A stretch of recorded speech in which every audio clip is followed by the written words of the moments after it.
Everyone welcome back in my channel Anjali Kasera 11। आज मैं blog लेकर आई हूँ वट सावित्री पूजा की। तो आज बड़ी मम्मी और मम्मी ने वट सावित्री की पूजा किया और मैं उनके साथ जा रही हूँ जहाँ पे पूजा हो रहा है। बाकी सब आंटीज भी आ रही थी गली मोहल्ले की, तो मैं जा रही हूँ मम्मी और बड़ी मम्मी के साथ। और आप लोग ये देख सकते हो कितनी भीड़ है। सारी आंटियाँ पूजा पहले से कर रही है और ये देख लो आप लोग। तो गाइस काफ़ी यहाँ भीड़ ज़्यादा थी और पहले से आंटी लोग पूजा कर रही थी। और ये आप देख सकते हो बरगद की पेड़, और यहाँ पे आंटी लोग नारा को पेड़ से लपेट रही है। तो गाइस बड़ी मम्मी गई है पूजा करने और मैं यहाँ खड़े होकर सबको देख रही हूँ। काफ़ी अच्छा लगता है। तो ये देखो बड़ी मम्मी है पूजा कर रही है। तो गाइस जहाँ पे ये पूजा हो रही थी हमारे घर से कुछ दूरी पर है, ये एक दो गली छोड़कर है। और मम्मी ने मुझे उठाया और बोला जल्दी चलो। तो ये गाइस आप देख सकते हो मैं उस टाइम नहा के निकली और अपना बाल भी नहीं सुखाया, फिर मैं निकल गई मम्मी के साथ। और फिर आप लोग ये आंटी को देखो। तो गाइस आप ये देख सकते हो यहाँ पे ढेर सारी लेडीज़ बैठी हुई है और उनके साथ में परियां भी है।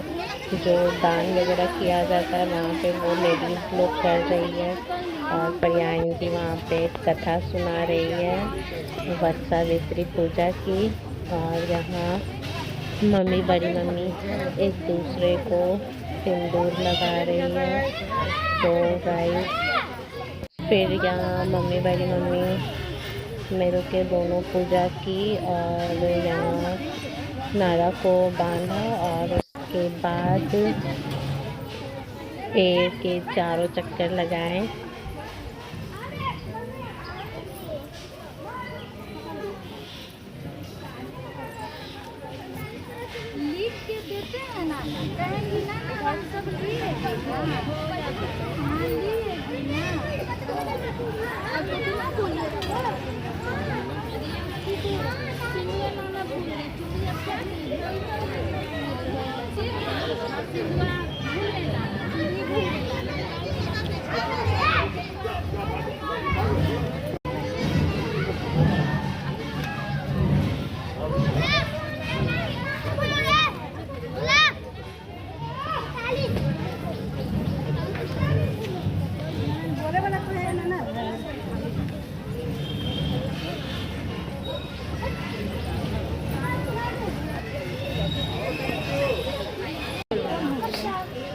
हो गया तो इसी फंसा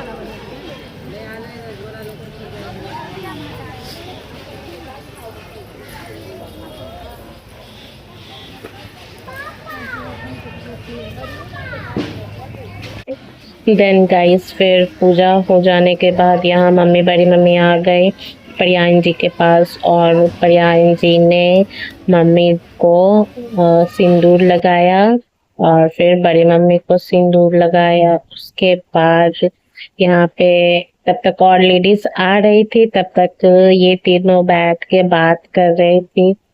तो ऐसा माहौल गाइस बहुत दिनों बाद देखने को मिलता है, बार बार ऐसा माहौल नहीं आता है। तो बाकी सब लेडीज आ रही थी, तब तक बड़ी मम्मी बैठ के वेट कर रही थी उन लोग का। सब लोग साथ में एक साथ बैठेंगे तब परियां जी जो है कथा सुनाएगी। तो उसके बाद मैं भी वहां बैठ के इन लोग का बात सुन रही थी। काफी फनी फनी बात हो रहा था गाइस। तो लाइफ में इंजॉयमेंट नहीं किया तो क्या किया। और ऐसे ही छोटी छोटी बातों को अच्छा लगता है दूसरे से बात करने में। सो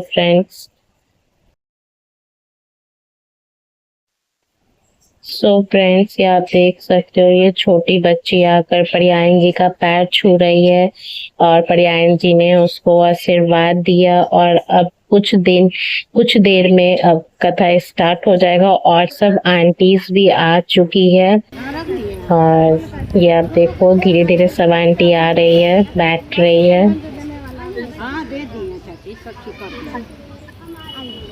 कथा सुनना है जी, आइए। बीच में नहीं तो कथा सुनने के तो पतवा लेके घूम रहा यादव क्या करेगा। सब वो भी मान ले आदमी से बैठा है वो पंडित जी नाम कथा सुनिएगा आपने आपने भी जो सब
कंजूसी वाला दिमाग मत फिर अपना दिमाग ले ऊपर वाला अपना दिमाग लगा खर्च हो जाए और वही में सब पूर्ति होता है। जो 2 रुपये कमा रहे हैं उसका ही परिवार चल रहा है।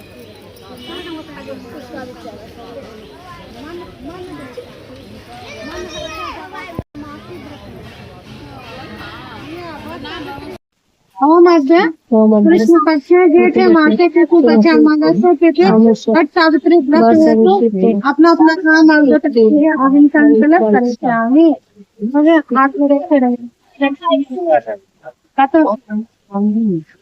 देवी पार्वती ने कहा कि हे देवादिदेव महादेव तो जगत के पति शंकर भगवान प्रभास चक्रवर्ती ब्रह्मा जी के प्रिया जो सावित्री देवी उनका ब्रह्म देवता जो उनके पत्नी और वो कैसे अर्धांगिनी बनी उनके आप हमको कथा सुनाइए।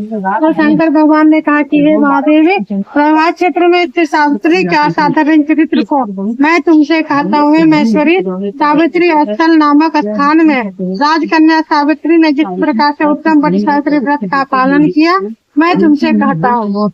मद्रास देश में धर्मात्मा सभी प्राणियों के हित में तत्पर रहने वाला राजधानी तथा राज्य में रहने वाला राजाओं का प्रिय राष्ट्रपति राजा नाम का राजा था जो कि संतानहीन क्षमाशील और सत्यवादी था। एक समय वह प्रभास क्षेत्र में यात्रा के निमित्त आए और वहां आकर के उन्होंने सावित्री माता का कुल देवी उनके सावित्री उनका बहुत विधि विधान से यज्ञ किया।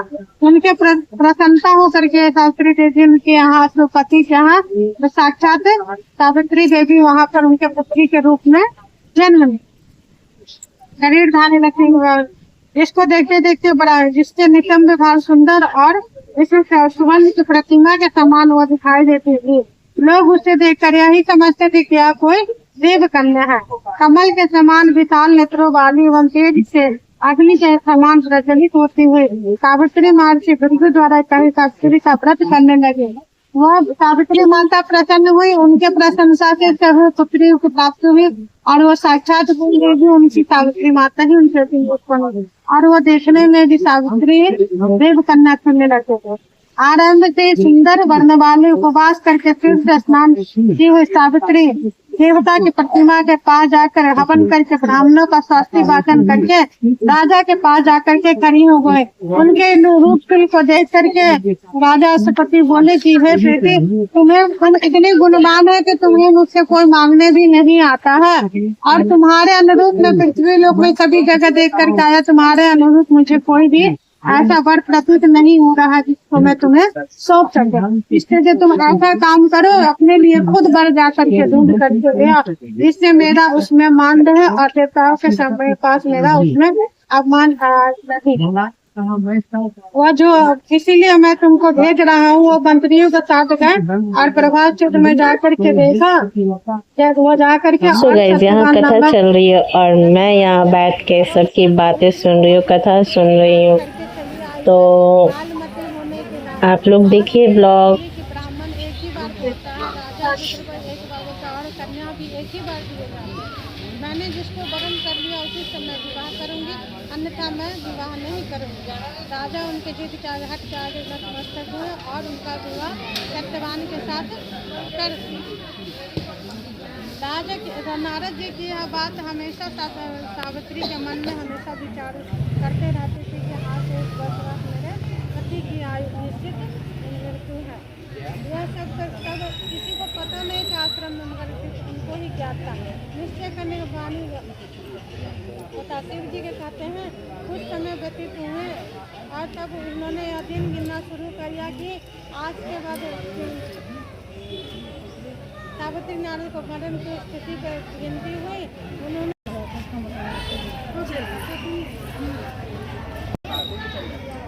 सो फ्रेंड्स फाइनली पूजा ख़त्म हुई, कथा ख़त्म हुई और अब मैं जा रही हूँ घर पे। और ये देखो आप रास्ता, और मम्मी बड़ी मम्मी के साथ मैं जा रही हूँ घर। तो मिलते हैं नेक्स्ट व्लॉग में, तब तक के लिए बाय बाय, टेक केयर।